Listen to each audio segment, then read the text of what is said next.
అందరికీ నమస్కారం. ఈరోజు కథ అన్నపూర్ణమ్మ గారి లౌక్యం. రచన ఫణిభట్ల రమణి గారు. ఇంకా స్టోరీలోకి వెళ్ళిపోదామా? పిన్నిగారు, మీరే ఏదొకటి చెయ్యాలి అంటూ గొంతు జేరపోతుండగా ఏడుపును ఆపుకుంటూ బ్రతిమాలింది ఫోన్లో మీనాక్షి అన్నపూర్ణమ్మ గారిని. నీకెందుకమ్మాయి, నువ్వు నిశ్చింతగా ఉండు, నేను చూసుకుంటాను కదా అంటూ అభయమిచ్చారు అన్నపూర్ణమ్మ గారు. నిన్న మీ వియ్యపురాలు కూడా ఫోన్ చేసి ఇలాగే బ్రతిమాలింది అంటూ చెప్పుకొచ్చారు. అవునా, సునంద కూడా మీకు ఫోన్ చేసిందా అంటూ ఆశ్చర్యపోయింది. అవునమ్మా, నీలాగే తన కూడా బాధపడుతూ ఏదో ఒక సహాయం చేయమంటూ అడిగింది అన్నారు. అవును పిన్నిగారు, ఏదో చిలకా గోరింకల్లా కాపురం చేసుకుంటారు అనుకుంటే వీళ్ళేమిటో ఇలా కోడిపుంజుల్లా కొట్టుకుంటున్నారు, పైగా కలిసి కాపురం చెయ్యలేమంటూ గొడవ చేస్తున్నారు అంటూ వాపోయింది మీనాక్షి. నాకు ఒక వారం రోజులు సమయం ఇవ్వు, నేను ఏదో ఒకటి ఆలోచిస్తాను అంటూ ధైర్యం చెప్పి ఫోన్ పెట్టేశారు అన్నపూర్ణమ్మ గారు. మాదాపూర్ హైటెక్ సిటీలో దగ్గరగా విశాలమైన ఇల్లు కట్టుకుని నివసిస్తున్నారు అన్నపూర్ణమ్మ రాఘవయ్య దంపతులు. వారికి ఇద్దరు మగపిల్లలు, ఇద్దరు అమెరికాలో ఉద్యోగాలు చేస్తున్నారు. తల్లిదండ్రుల్ని అక్కడికి వచ్చేమంటే అక్కడికి వస్తే మాకు పొద్దుపోదు, ఏదో ఇక్కడే గడిపేస్తాం, అప్పుడప్పుడు అంటే పర్వాలేదు కానీ అక్కడికి రాలేమంటూ సున్నితంగా తిరస్కరించారు. పెద్దవారైన తల్లిదండ్రుల్ని ఒంటరిగా వదిలేయలేక ఇంటిపైన 2 బెడ్రూమ్లతో ఒక పోర్షన్ కట్టి కావాలని సాఫ్ట్వేర్ ఇంజనీర్గా పనిచేస్తున్న భార్యాభర్తలకు అద్దెకి ఇచ్చారు. వాళ్ళకైతే టెక్నాలజీ తెలిసి ఉంటుంది. అమ్మా నాన్నకి ఎప్పుడైనా హాస్పిటల్ అవసరమైనా ఆన్లైన్లో బుకింగ్ చేయడానికి, తాము తల్లిదండ్రుల సమాచారం తెలుసుకోవడానికి చేదోడు వాదోడుగా ఉంటారని ఆలోచించారు. అలా 2 ఏళ్ల క్రితం ఈ ఇంటిలో అద్దెకు దిగారు సాకేత్ శ్రీనిధి దంపతులు. కాపురం పెట్టిన కొత్తలో ఒక నెల రోజులు సాకేత్ వాళ్ళ అమ్మ సునంద, శ్రీనిధి తల్లి మీనాక్షి చేరి నెల రోజుల పాటు ఉండి కొత్త కాపురానికి కావలసిన అన్ని ఏర్పాట్లు చేసి పిల్లలకు అన్ని విషయాలు వివరంగా చెప్పి వెళ్లారు. రాఘవయ్య గారి దంపతులకు అప్పచెప్పి ఫోన్ నెంబర్లతో సహా పిల్లలను అప్పచెప్పి ప్రశాంతంగా వాళ్ళ ఇళ్లకు వెళ్లారు. సునంద భర్త శ్రీధర్, మీనాక్షి భర్త శేఖర్ చిన్నప్పటి నుంచి మంచి స్నేహితులు. ఇద్దరూ కూడా కేంద్ర ప్రభుత్వంలో ఆఫీసర్ స్థాయిలో ఉద్యోగాలు చేస్తున్నారు. వాళ్ళ స్నేహాన్ని బంధంగా మలుచుకోవాలని సాకేత్కు శ్రీనిధికి వివాహం చేసి ఆనందపడ్డారు. యువ దంపతులిద్దరూ హైటెక్ సిటీలో, ఒకరు ఇన్ఫోసిస్లో, మరొకరు విప్రోలో సాఫ్ట్వేర్ ఇంజనీర్గా ఉద్యోగాలు చేస్తున్నారు. ఇంట్లో దిగిన కొత్తలో ఇద్దరు చిలకా గోరింకల్లా సినిమాలకి, షికార్లకి, షాపింగ్ మాల్స్కి వెళ్ళేవారు. అన్నపూర్ణమ్మ గారికి, రాఘవయ్య గారికి బయట నుంచి ఏవైనా కావాలంటే తెచ్చిపెట్టడం, ఆన్లైన్లో ఆర్డర్ ఇవ్వడం చేసేవారు. సాకేత్ కూడా రోజు ఉదయమే రాఘవయ్య గారితో వాకింగ్కి వెళ్ళేవాడు. అలా ఆ పెద్ద దంపతులకు వీరికి మధ్య ఒక రకమైన అభిమానం ఏర్పడింది. హాయిగా సాగిపోతున్న జీవితంలో కరోనా మహమ్మారి దాపరించింది. దాంతో వర్క్ ఫ్రమ్ హోమ్తో ఇళ్లకే పరిమితం అయిపోయారు అందరూ. అదే వీరి మధ్య కలతలకు కారణమైంది. మీనాక్షి, సునందల ద్వారా ఏమి జరుగుతుందో అర్థం చేసుకున్న అన్నపూర్ణమ్మ గారు భర్త రాఘవయ్య గారితో కలిసి చర్చించి ఏమి చెయ్యాలో పథకం వేశారు. ఆ రోజు శనివారం. సాకేత్కి, శ్రీవిద్యకి వీక్ ఆఫ్ ఉండడంతో ఫోన్ చేసి ఒకసారి కిందికి రమ్మని చెప్పారు. అసలే పెద్దవాళ్ళు, ఏమైనా అవసరం ఉందేమో అనుకుంటూ కరోనా జాగ్రత్తలు తీసుకుంటూ కిందికి వచ్చింది శ్రీనిధి.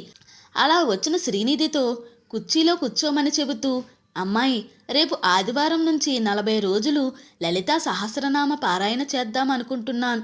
కాస్త ఉదయమే నువ్వు లాగిన్ అయ్యేలోపు వచ్చి తాంబూలం తీసుకోవడానికి రావాలి అంటూ చెప్పారు. బామ్మగారు, మీరు బ్రాహ్మణులు కదా, మరి నేను పనికి వస్తానా అంటూ సందేహం వెళ్ళబుచ్చింది. తాంబూలం పుచ్చుకోవడానికి కులంతో సంబంధం ఏముందమ్మా, తేలిగ్గా తీసిపారేశారు. సరే బామ్మగారు, మీరు చెప్పిన టైం కల్లా వచ్చేస్తాను అని ఒప్పుకుంది. సరే తల్లి, కానీ వచ్చేటప్పుడు నైట్ ప్యాంట్లు కాకుండా కాస్త పంజాబీ డ్రెస్ కానీ చుడిదార్ కానీ వేసుకునిరా. అలాగే రేపు మీ ఆయన్ని కూడా టిఫిన్కి ఇక్కడికి రమ్మని చెప్పు అంటూ చెప్పారు. అలాగే బామ్మగారు అంటూ పైకి వెళ్ళింది శ్రీనిధి. 5 లేచి పనులన్నీ చక్కబెట్టుకుని చక్కగా 10 అయ్యేసరికి లలితా సహస్రనామ పారాయణ పూర్తి చేసి తాంబూలం సర్ది ఒక ప్లేట్లో పెట్టి టిఫిన్ తయారీలో పడిపోయారు. 10 అయ్యేసరికి భార్యాభర్తలిద్దరూ కిందికి వచ్చి ఎవరికి వారు సోషల్ డిస్టెన్స్ పాటిస్తూ కుర్చీలో కూర్చున్నారు. నిధి కూడా చక్కగా తలంటు పోసుకుని తలకి రబ్బర్ బ్యాండ్ పెట్టుకుని పంజాబీ డ్రెస్సులు, చేతులకు చెరోక బంగారు గాజులు, మెడలో మంగళసూత్రము, నల్లపూసలు వేసుకుని చక్కగా తయారై కిందికి వచ్చింది. అలా తయారైన భార్యను పదే పదే ఆనందంగా చూస్తున్నాడు సాకేత్. ఈ సంవత్సర కాలంగా ఇంట్లోనే ఉండి వర్క్ చేయడం వల్ల నైట్ ప్యాంట్లు, బాక్సర్లు 3/4లలో చూస్తున్న భార్యను ఇలా సాంప్రదాయ అలంకరణలో చూసిన సాకేత్కు ఆనందం వేసింది. ఒకవైపు సాకేతిని గమనిస్తూనే శ్రీనిధికి బొట్టు పెట్టి తాంబూలం చేతికిచ్చింది. తరువాత వేడివేడిగా నెయ్యి కారుతూ జీడిపప్పు వేసిన ఉప్మా ఇద్దరికీ అందించింది. టిఫిన్ తింటున్న సాకేత్కి ప్రాణం లేచి వచ్చింది. గత సంవత్సరం నుంచి దాదాపుగా రోజు ఇడ్లీ, బ్రెడ్డు, ఆమ్లెటు ఇలా తిని తిండి మీద విసుగొచ్చేసింది. అందుకే అన్నపూర్ణమ్మ గారి చేతి ఉప్మా అద్భుతంగా అనిపించింది. టిఫిన్ తిని కాసేపు కూర్చుని వస్తాము బామ్మగారు అంటూ బయలుదేరారు. అమ్మాయి, తాంబూలంలో పెట్టిన పూలు తల్లో పెట్టుకో అంటూ గుర్తు చేశారు. అలాగే బామ్మగారు అంటూ చక్కగా కూర్చి అల్లిన ఆ మల్లెమాలను తలలో తురుముకుంది. ఆ మల్లెల వాసన సాకేత్ ముక్కుపోటలకు తగిలి మనసంతా గిలిగింతలు పెట్టింది. అలా వారం రోజులు శ్రీనిధి తాంబూలం తీసుకోవడానికి ఇంటికి రావడం, చక్కగా వచ్చేటప్పుడు సాంప్రదాయకంగా అలంకరించుకుని రావడం, నుదిటిన బొట్టు, కాళ్ళకు పసుపు, మెడలో గంధం, జడలో పువ్వులు, దీంతో ఎప్పుడూ చూడని కొత్త అందంతో నిధిని చూస్తున్న సాకేత్ మనసు వలపు వీణలను మీటసాగింది. పై ఆదివారం ఎవరూ పిలవకుండానే సిరితో పాటు సాకేత్ కూడా కిందికి వచ్చాడు. ఉత్సాహం మీద ఉన్న శ్రీనిధి ఆ రోజు చీర కట్టుకుని వాలుజడ వేసుకుని కిందకు వచ్చింది. అలా శ్రీనిధిని చూసిన అన్నపూర్ణమ్మ గారు, చీరలో ఎంత అందంగా రతీదేవిలా ఉన్నావు అంటూ బొగ్గలు పునికి ముద్దు పెట్టుకుంది. బామ్మగారి మాటలకు మొహం ఎర్రగా కందిపోగా అది కనిపించకుండా మొహాన్ని కిందకు దించి వేసుకున్నాడు సాకేత్. పర్వాలేదు, తన ప్రయత్నం కొంతవరకు ఫలిస్తుంది అని మనసులో అనుకున్నారు అన్నపూర్ణమ్మ గారు. అమ్మాయి, ఈ పూట అమ్మవారికి నైవేద్యంగా పరమాన్నం, గారెలు చేశాను. ఎందుకో వంట చేసే ఓపిక లేదు. కాస్త నువ్వు వంట చేయగలవా అని అడిగింది. దానికేం భాగ్యం బామ్మగారు, చేస్తాలేండి.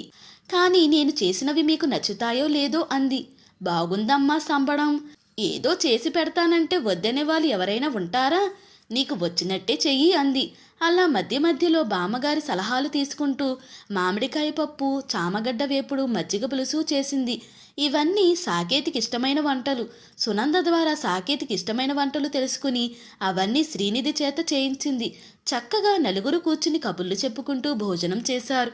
ఇక వెళ్తామని బయలుదేరిన సాకేత్ దంపతులను, ఉండండి, ఎలాగో ఈరోజు సెలవే కదా, కాసేపు ఇక్కడే కూర్చోండి, అమ్మవారికి పూలు కోసి దండలు కట్టాలి అంటూ ఆపేసింది. సాకేత్, రాఘవయ్య గారు కబుర్లలో పడ్డారు.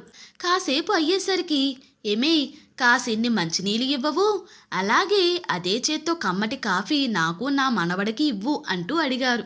సర్లేండి సంబడం, కూర్చున్న చోటికి మంచినీళ్ళు, కాఫీ అందించలేక చచ్చిపోతున్నాను. నేనేమైనా బాలకుమారిని అనుకుంటున్నారా? నాకు కూడా 65 ఏళ్ళు వచ్చాయి. నా వల్ల కాదు, మీ పని మీరు చేసుకోండి అంటూ కేకలేసింది. ఇదయ్యా మీ బామ్మగారి వరుస. ఏదడిగినా ఈ మధ్యన ఎంత ఎత్తున లేస్తుంది అంటూ మంచినీళ్ళు తెచ్చుకుంటాను గాని కాఫీ ఏదో కాస్త నువ్వు తెచ్చిపెట్టు, లేదంటే నా మనవడు తాగలేడు అంటూ నవ్వుతూ లేచి వంటింట్లోకి వెళ్ళారు. 2 కప్పులతో కాఫీ పట్టుకొచ్చి అందిస్తూ, ఇదయ్యా మనవడా వరుస. నాకు మాత్రం తక్కువ వయసు ఉందా ఏమిటి? 65 ఏళ్ళు వస్తున్నాయి.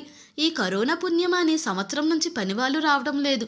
ఒక్కదాన్ని ఇంటి పని, వంట పని చేసుకోలేక సతమతమైపోతున్నా అనుకో అంటూ మొగుడి మీద ఫిర్యాదు చేసింది. సాకేత్కి ఆ విషయం ఎందుకు రాఘవయ్య గారి మీద కాకుండా తన మీద చెప్పినట్లుగా అనిపించింది. మేము మగ మహారాజులమోయ్ అన్నారు రాఘవయ్య గారు. మేము మాత్రం ఆడమహారాణులను కామేంటి అంతకంటే చమత్కారంగా సమాధానమిచ్చారు అన్నపూర్ణమ్మ గారు. మా రోజుల్లో అయితే ఉమ్మడి కుటుంబాలు ఉండేవి.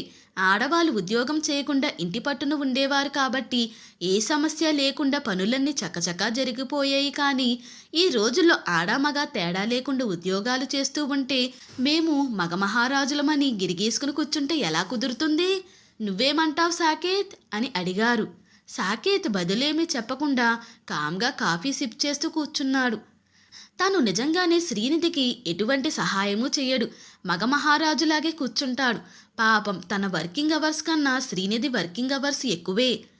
కరోనా పుణ్యమా అని తన కంపెనీలో చాలామంది పింక్ స్లిప్స్ ఇవ్వడంతో పని భారమంతా శ్రీనిధి మీద పడుతుంది. దానికి తోడు తనతో పనిచేసే మరొక అబ్బాయి యుఎస్లో ఉండిపోవడంతో కొంత ఆ వర్క్ అవర్స్ కూడా చేయాల్సి వస్తుంది.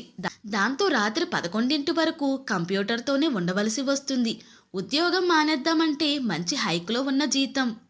వదులుకుంటే అసలే కరోనా టైంలో మరో ఆఫర్ వస్తుందో రాదో, ఈ కరోనా ఎంతకాలం ఉంటుందో తెలియదు అన్న సందిగ్ధంలో మానేయలేక, ఉద్యోగం చేయలేక సతమతమైపోతుంది. సాకేతికి చాలా వరకు ఖాళీగా ఉంటుంది. సాయంత్రం 6 లాగౌట్ అయిపోవచ్చు. మీటింగ్స్ ఉన్నప్పుడు తప్ప పెద్దగా వర్క్ ఉండదు. అయినా శ్రీనిధికి ఎలాంటి సహాయమూ చెయ్యడు. ఇది తనని చాలా బాధపెడుతూ ఉంటుంది. అప్పటికి ఎన్నోసార్లు ఓర్పుగా చెప్పి చూసింది. అయినా అతనిలో మార్పు రాలేదు. రోజు రోజుకు ఇంట్లో పని చేసుకోలేక, అటు ఆఫీస్ పని చేయలేక విపరీతమైన ఒత్తిడికి గురవుతూ శ్రీనిధి నాకు ఈ పెళ్లి వద్దు, ఈ మొగుడు వద్దు అనే స్థితికి వచ్చేసింది. ఇవన్నీ ఆలోచిస్తూ చిన్నబుచ్చుకున్న సాకేత్ మొహం చూసి, మీ బామ్మ మాటలు ఏమీ పట్టించుకోకు బాబు, తాను ఇలాగే సాధిస్తూ ఉంటుంది అంటూ వాతావరణాన్ని తేలిక చేశారు రాఘవయ్య గారు. ఇంతకు జరిగిందేమిటంటే, కరోనా రావటానికి 6 నెలల ముందు సాకేత్ శ్రీనిధుల వివాహం జరిగింది. ఇరువైపుల తల్లిదండ్రులు వచ్చి కొత్త దంపతులతోటి అన్నపూర్ణమ్మ గారి ఇంటిలో కొత్త కాపురానికి అన్ని ఏర్పాట్లు చేసి 4 రోజులు ఉండి వెళ్లారు. కొత్త కాపురం కావడం, ఇద్దరు ఉద్యోగస్తులు కావడంతో పని వాళ్లను పెట్టుకుని హాయిగా వంట పని, ఇంటి పని చేయించుకున్నారు. ఆడుతూ పాడుతూ ఆఫీస్కి వెళ్ళడం, వీకెండ్స్ బయటకు వెళ్ళడం అలా గడిచిపోయింది. కరోనా దెబ్బకు వంటవాళ్ళు పనివాళ్ళు రావడం మానేయడంతో శ్రీనిధి మీద పనిభారం పడింది. దానికి తోడు సాకేత్ ఎటువంటి సహాయము చేయకపోవడంతో శ్రీనిధి ఎప్పుడూ అలసటతో డల్గా ఉండడంతో పాటు తయారవడం పట్ల పెద్దగా శ్రద్ధ చూపించడం మానేసింది. దాంతో కంటికి ఇంపుగా కనిపించడం లేదు అని, వంట కూడా సరిగా చేయడం లేదని, బ్రెడ్, ఎగ్గు కర్రీ, పచ్చళ్ళు వీటితో సరిపెడుతుందని సాకేత్ కంప్లైంట్. పనిలో తనకు ఏమాత్రం సహాయపడటం లేదు, నేను చాలా ఇబ్బంది పడుతున్నాను, కూర్చున్న చోటికి అందించమంటాడు అన్నది శ్రీనిధి కంప్లైంట్. ఇలా చిన్న విషయమే చిలికి చిలికి గాలివానగా మారి మేమిద్దరం కలిసి ఉండము అని గొడవ చేయడం మొదలుపెట్టారు. ఏం జరుగుతుందో ఇరువైపుల తల్లిదండ్రులకు అర్థం కావడం లేదు. దానికి తోడు అటు శ్రీనిధి తండ్రి, ఇటు సాకేత్ తండ్రి ఆఫీసు హోదాలో ఉండటం, కరోనా టైంలో ఇద్దరూ బాధ్యతాయుతమైన నిధులు నిర్వర్తించవలసి రావడం వల్ల జాగ్రత్త కోసం వారి తల్లులు అక్కడే ఉండిపోవలసి వచ్చింది. పోనీ అక్కడికే రమ్మని అందామంటే వీళ్ళు రాము అని అనేశారు. దానితో ఇద్దరు పిల్లల తల్లులు అన్నపూర్ణమ్మ గారికి ఫోన్ చేసి విషయం ఏదో రకంగా పరిష్కారం చేయమని బతిమాలడం జరిగింది. అలా అన్నపూర్ణమ్మ గారు రాఘవయ్య గారి సహకారంతో కరోనా జాగ్రత్తలు పాటిస్తూనే ప్రతిరోజు తాంబూలం తీసుకునే కారణంతో ఉదయమే శుభ్రంగా తయారయ్యే విధంగా శ్రీనిధిని, అలాగే శని ఆదివారాలు వీకెండ్ కారణంతో భోజనానికి రమ్మని నెమ్మదిగా సాకేతులో మార్పు తీసుకురావడానికి ప్రయత్నం చేశారు. అన్నపూర్ణమ్మ గారి ప్రయత్నాలు ఫలించి నెమ్మదిగా సాకేత్ శ్రీనిధికి సహాయం చేయడం, వంటకి కూరగాయలు కోయడం, గిన్నెలు కడిగితే సర్ది పెట్టడం, బట్టలు వాషింగ్ మిషన్లో వేయడం లాంటి పనులు చేయడం మొదలుపెట్టాడు. అలాగే శ్రీనిధి కూడా ధైర్యం చేసి తన వర్కింగ్ అవర్స్ చాలా ఇబ్బందిగా ఉన్నాయని, తన మేనేజర్తో తనని వేరొక ప్రాజెక్ట్లోకి మార్చడం లేదా మరొక ఇద్దరిని సపోర్ట్ ఇవ్వమని అడిగింది. లేకపోతే రాజీనామా చేస్తానని చెప్పడం జరిగింది. దానితో శ్రీనిధి లాంటి తెలివిగల అమ్మాయిని వదులుకోవడం ఇష్టం లేక తను కోరినట్టుగా మరో 2 సపోర్టింగ్ ఇంజనీర్స్ని మేనేజర్ ఇచ్చాడు. అమ్మవారి దయవల్ల అన్నపూర్ణమ్మ గారి లౌక్యంతో సమస్య నెమ్మదిగా పరిష్కరించబడింది. చివరి రోజైన 40వ రోజు తాంబూలం తీసుకోవడానికి వచ్చిన శ్రీనిధితో, ఏ అమ్మ మనవరాలా, ఒక్కరోజు పొల్లిపోకుండా వచ్చావు, ఏమిటి విశేషం అంటూ నవ్వుతూ అడిగారు. దానికి సమాధానం శ్రీనిధి సిగ్గుపడుతూ తల వంచుకుంది. అలా అమ్మవారి కటాక్షంతో, అన్నపూర్ణమ్మ గారి లౌక్యంతో సమస్య పరిష్కారం కావడంతో పాటు దంపతులు ఇద్దరు ముగ్గురు కాబోతున్నారు. ఇంతటితో ఈ స్టోరీ ముగిసింది. ఈ స్టోరీ కనుక మీకు నచ్చినట్లయితే మరియు నా ఎక్స్ప్లెనేషన్ కనుక మీకు నచ్చినట్లయితే ప్లీజ్ లైక్, షేర్, సబ్స్క్రైబ్.